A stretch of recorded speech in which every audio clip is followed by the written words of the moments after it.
Hey, I'm Allison, and this is Realistically Consistent, where we talk about how to build sustainable fitness, nutrition, and mindset habits that actually last even as a busy mom. I'm here to help get you consistent, not perfect, and on your way to feeling like your best self. I'm so excited to start today's episode with you. Let's dive in. Hello, and welcome back to another episode of Realistically Consistent. I am so excited to have you with me here today. Today's episode is going to be really powerful and go pretty deep. We are going to be talking about motivation and how it's a double-edged sword, because the fact of the matter is, when it comes to taking control of your health and your fitness, you really can't rely on motivation. However, if you are the kind of person who really feels like, if I just had more motivation, I would maybe get up and do that workout or go for that walk or prep that meal or do a better job planning my meals. If you are the person that's just like, I just need more motivation to get some of these things done, and logically, you know that you can't rely on motivation, this is going to be such a perfect episode for you to listen to. Now, I encourage you to stick with me until the end here, because we're going to be talking about a few different points, some of which might actually make you feel a little uncomfortable. And honestly, if they do, that's probably your first sign that something needs to change and that you need to sit down and really think through a lot of what we're talking about here today. So, I really want to go back to the first piece of advice that I talked about way back in my first episode, which wasn't that many episodes ago. But it was, if you have health goals, weight loss goals, you want to feel better in your clothes, that's all incredible.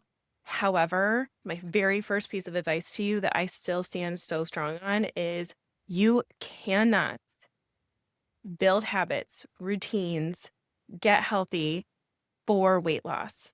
That cannot be your sole goal. That cannot be your sole purpose for getting healthy. And for a lot of women, especially moms, I know that it's not, but a lot of times it's that driving force, right? So, what I encourage you to do is actually completely forget about that.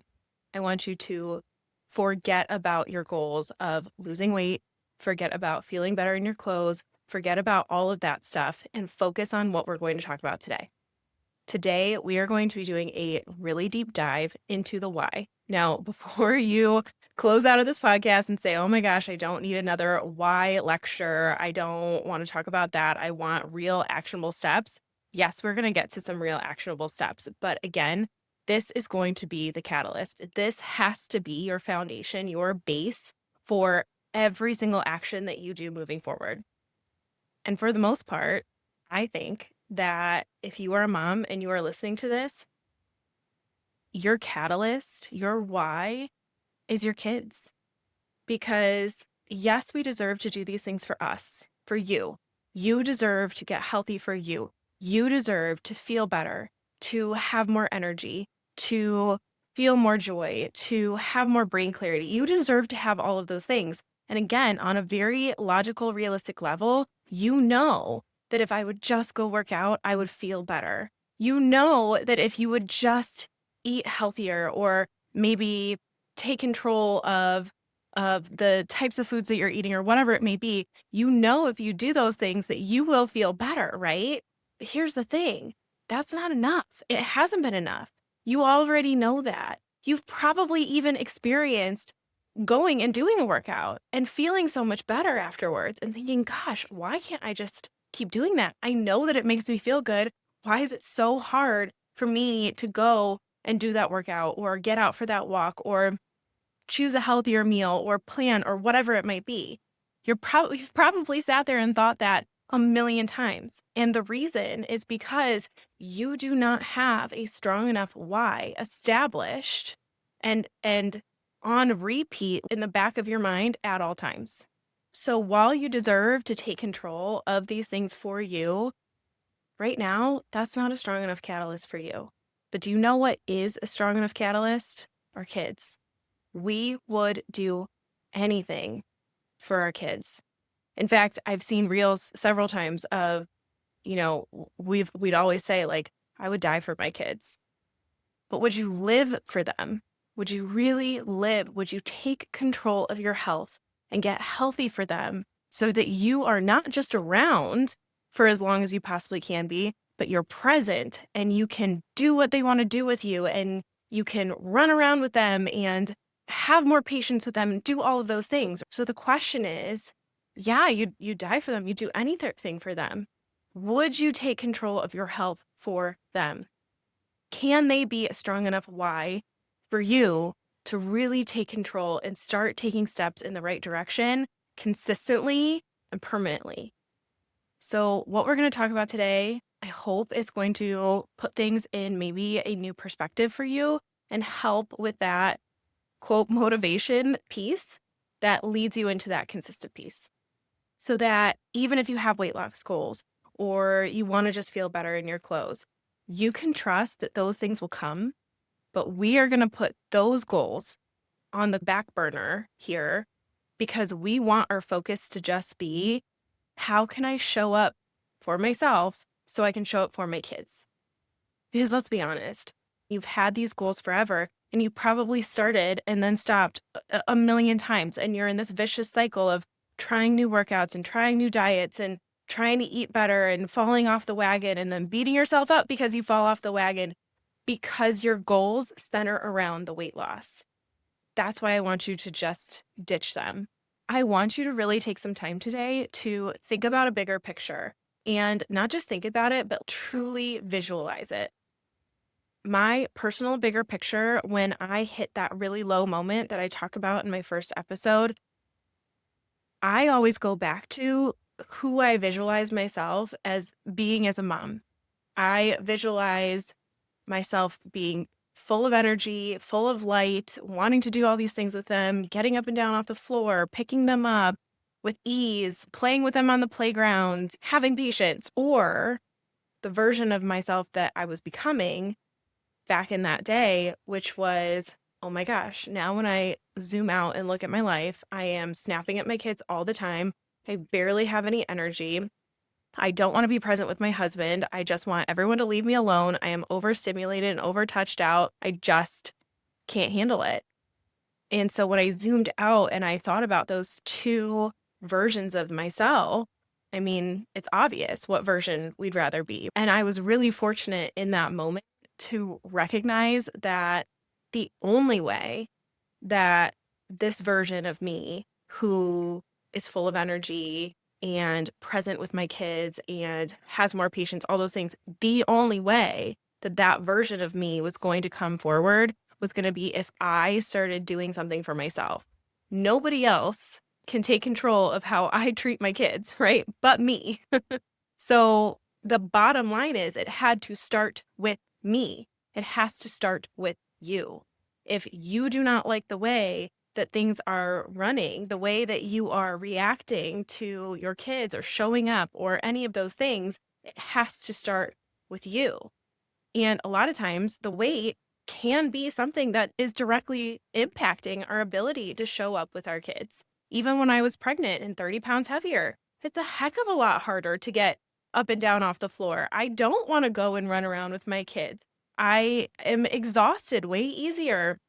So, yeah, the weight loss is absolutely going to impact that. And so you're trying your best and showing up in as many ways as you can, but we want to really optimize that. And like I said, it really has to start with you.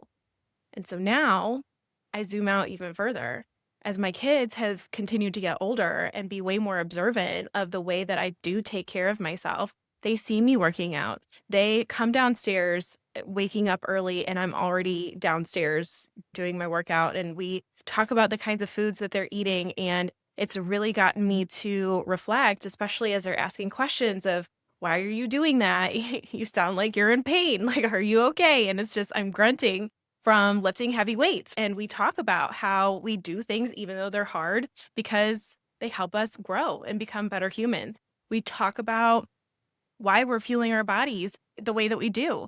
And really, right now at their age, that's just totally centered around how it makes their bodies feel. We talk about, yeah, we get to enjoy sweets, and that's great.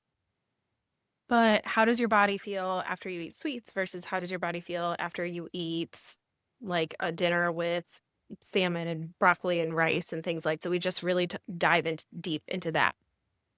And so again, as they get older and I start thinking about the things that they are learning at every stage of their life, I start thinking about who are my kids going to be when they're adult? What's my daughter going to be like when she is a mom herself? Is she going to be living in survival mode, exhausted every day, afraid to ask for help, not taking care of herself? Or is she going to learn from everything that she's watched me doing while growing up? And even now, she's watched me have a baby while she's very present and at 6 years old. And I think that that is such a blessing.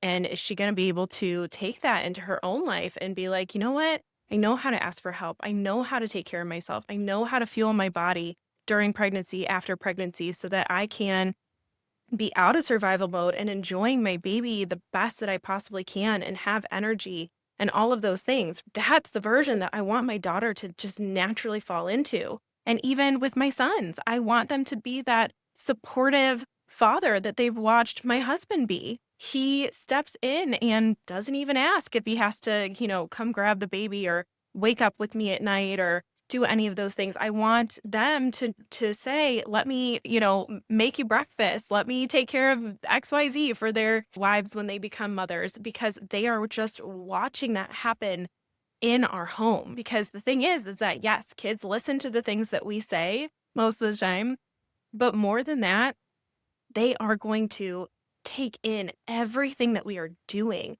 the systems, the habits, the routines, the beliefs that we have in our home. They're going to take all of that with them into their own home as an adult. And what's really gotten me thinking was, how did I grow up? And my mom never, I shouldn't say never, but hardly ever kept what I called sugary cereal. We never had Lucky Charms, Cinnamon Toast Crunch, Cookie Crisp, whatever the cereals are, Fruit Loops. Very rarely. She would buy them on occasion if it was some, I don't know, special occasion. It was maybe once or twice a year. And we went through that box so fast because there were four of us, four girls living in that house. And so that box would be gone within the day. And then we wouldn't see one again for months and months. But that is just how infrequently we had some of that stuff in our house. She very rarely went through drive-throughs. We almost never got fast food. Again, it was only if it was like a special treat, special occasion situation. She was always planning to feed us when we would go on excursions, do stuff out and about all the time. She just very naturally grabbed Whole Foods in her house and just packed us snacks and lunches and stuff wherever we went. And we were always just very active that way. So while I didn't grow up with a mom that necessarily worked out, she didn't go to workout classes. She didn't really work out of her home, but we would go for walks all the time. We were always encouraged to go out and play and do things that were active or dance. And she signed us up for sports. So we were always still a very active family in that way. So even if you are a family that doesn't work out or you're somebody that doesn't want to lift or whatever, which again, I do highly encourage lifting because it is such a health hack, but we can get into that another time. But if that's not something that you want to get into even right now, that's okay. There are so many other ways to encourage just physical activity. And the physical activity, again, there are so many studies out there that show how it is directly tied to brain health and heart health and so many things. So here's the message that I want to deliver to you today. It starts with you. I said it before and I'll say it again. My mission with this podcast is to help inspire moms to not only get out of survival mode, but to influence our next generation. So that survival mode isn't even a thing when it comes to our kids having kids, right? That they know how to take care of themselves and how to ask for help and how to take care of their bodies and their minds and all of those things. I want that to just be the standard. And it has to start with us leading by example. And at the end of the day, let's be honest, it does start with mom. We are the drivers of our household.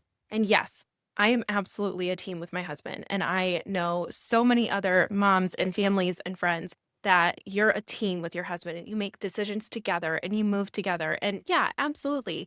However, how do we come up with those decisions or the conversations that we have together? It's primarily brought up by me. These are the things that I want to make sure I'm doing. These are the examples that I want to make sure I'm setting. Or even my husband will say, these are the things that I want to make sure our kids learn and value. And I'll say, yeah, absolutely. How could we do that? We'll work together to come up with a plan of what are some of the actions that we need to do to make sure that these are the lessons that they're learning. But we as moms are typically the ones that are guiding this direction. So it's time to stop thinking about the next diet that you're going to try, the next new workout trend that you're going to go to.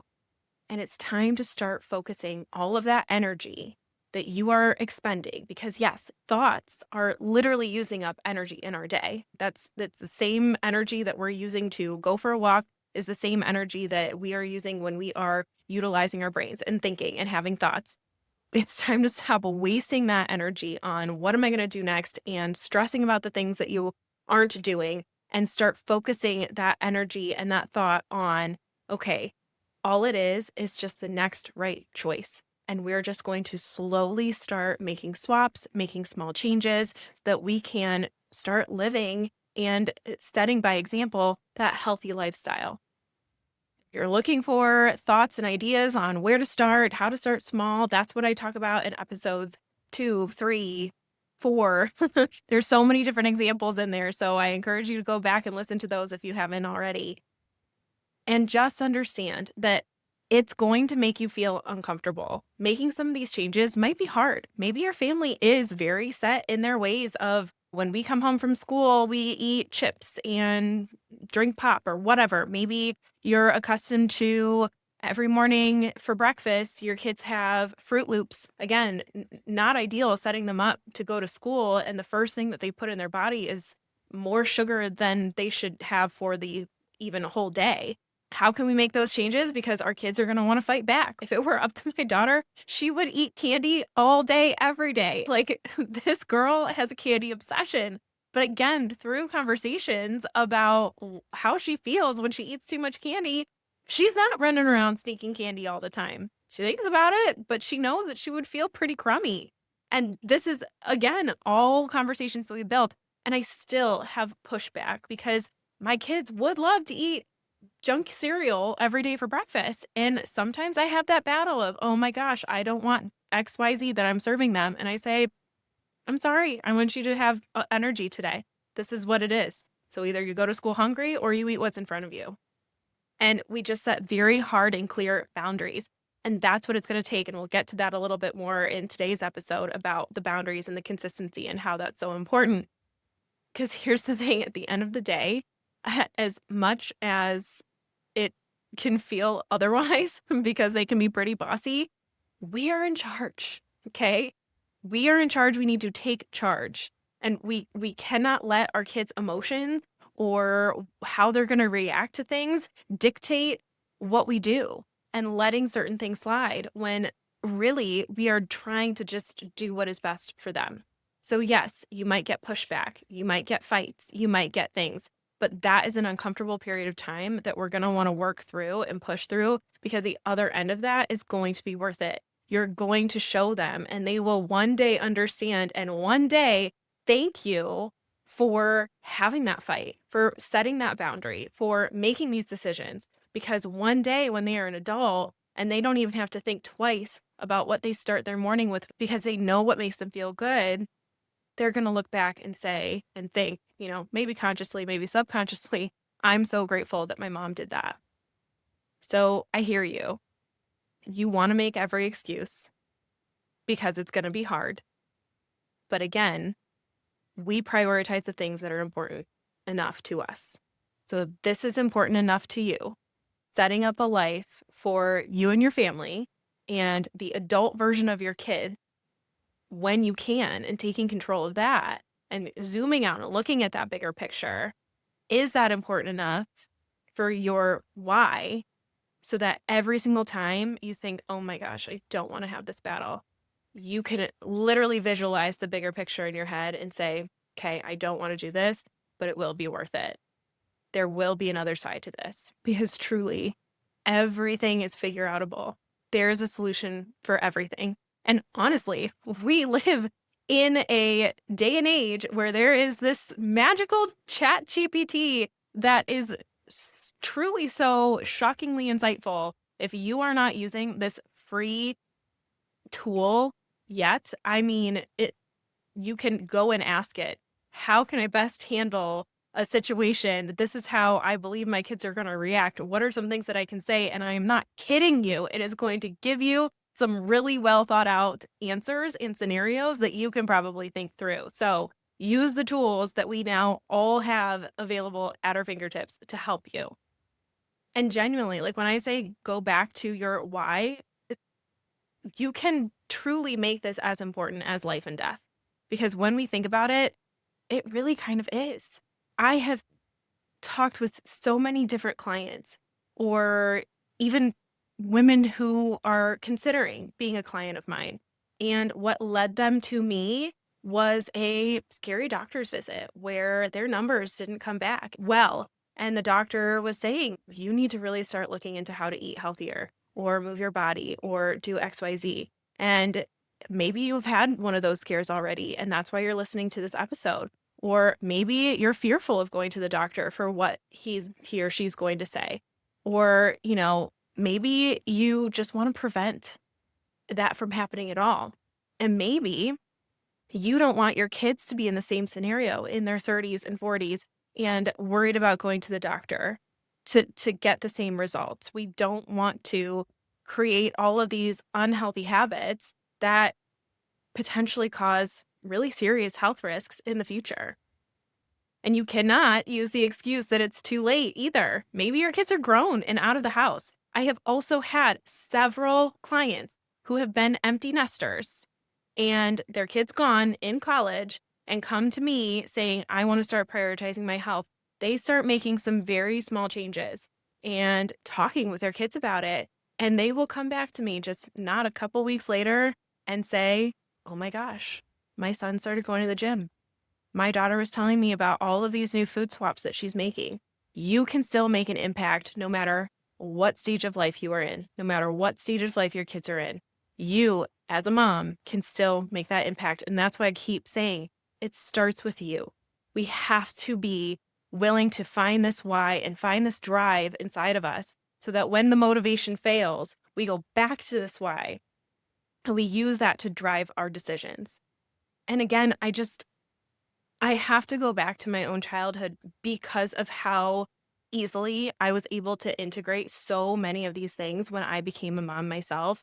I am truly so grateful for my mom because she was the one that was driving all these decisions and planning the meals and having certain things in our house versus some certain things out of our house and planning the activities and playing with us and doing all these things with us that truly it just became second nature.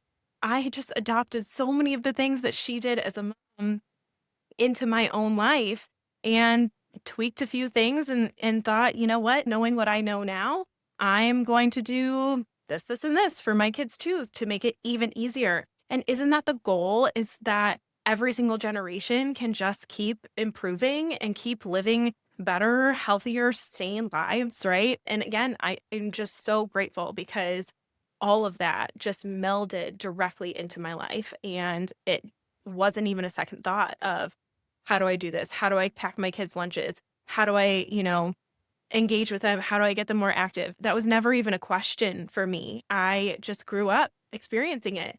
And what a blessing to be able to give that same exact experience to your own kids and then some. And so that's where I want to start talking about those boundaries and those expectations with our kids, because there is pushback, right? But that's the thing. Kids are mostly, and again, I've learned this through my teaching years, that kids are going to eventually learn that there are certain expectations.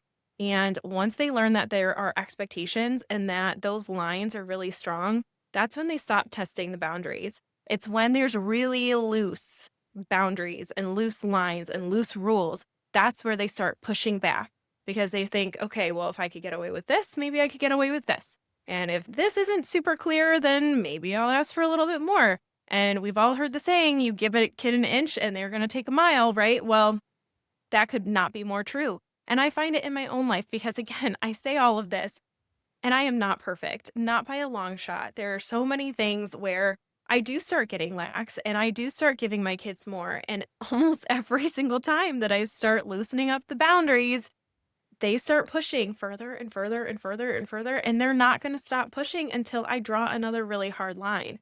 And so that is just where I, again, can't stress enough why these boundaries are so important.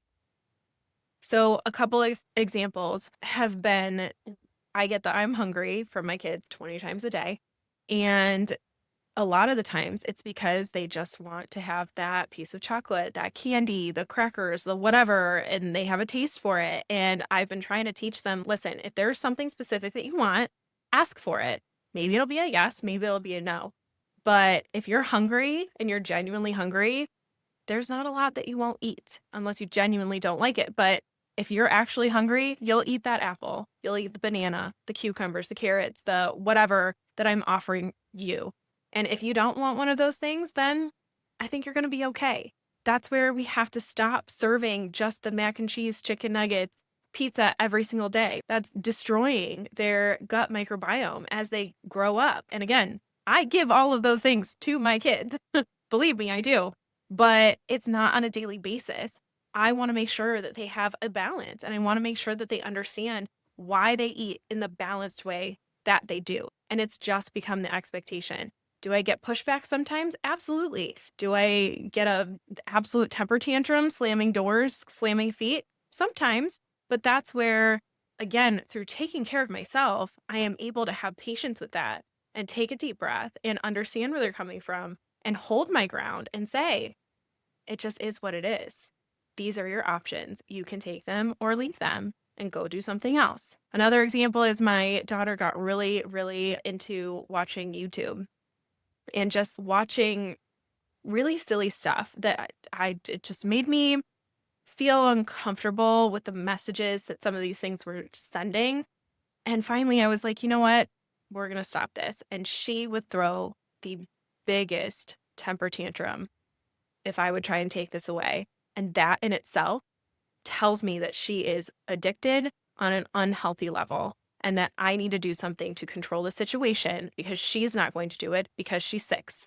So I put my foot down and I said, we are taking this away for 3 whole weeks and we're going to see how your behavior changes. And we are about a week and a half in. She pushed back with me for about 3 days and it wasn't fun. It sucked. But I held my ground and I held my boundary because it's something that I'm really passionate about because I know how it's going to affect her in the future. And after about 3 days, she had completely stopped asking me about it. She doesn't try to sneak it. She doesn't try to do anything because I set a boundary and an expectation that was really clear that had zero pushback. Because at first she said, can I still watch YouTube, but not watch those shows anymore? And I thought about it and I was like, you know what?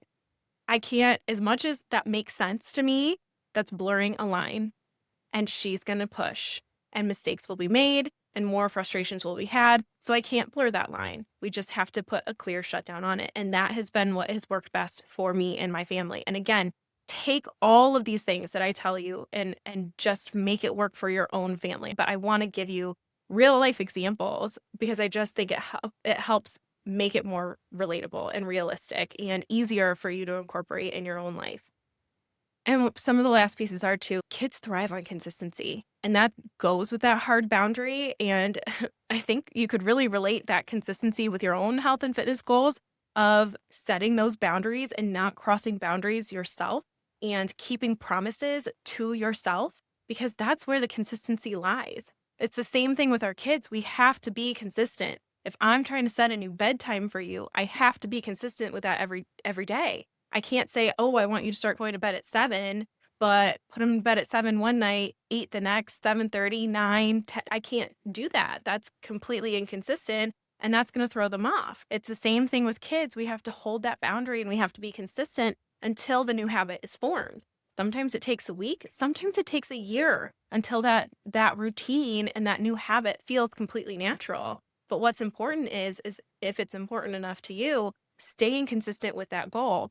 And the same thing goes for your own habits. If we're trying to drink water more consistently and hit, say, 80 ounces of water every single day, then we got to stay consistent with it. We got to keep those promises so that we are rewiring our brain and training our brain to say, no, we keep the boundary that we set for ourselves. We keep these promises. This is what we do, and allow that to become our new identity. I just want to wrap this up by saying, I hope that you found some motivation in this. I want you to sit down and visualize, say 1 year from now, if you were able to slowly integrate habits like we talk about in earlier episodes of this podcast, and you were to be able to be consistent with them and create this new healthy lifestyle for your whole family, what would that look like? Truly visualize a day in the life of your whole family. When are you waking up? When are your kids waking up? What are you eating for breakfast? What do you keep in your home? And just keep going. What feels good to you? What do you wish would happen? And start plugging away at those really small and really slow. And again, all of this to say, I'm absolutely not perfect. There are boundaries that get broken sometimes, and we have to repair them. There are leniencies that happen all the time. Like I said, I give my kids mac and cheese and chicken nuggets and all of the things, but we've learned how to do it in moderation. And so now my kids also just expect that moderation. But go back to that why. Why is this so important to you? It's not the weight loss. It's not how you're going to feel in your clothes. That why is so much bigger. There is such a bigger picture in this. And if we can hold on to that and make decisions based off of that, the weight loss will come. Your clothes will fit better.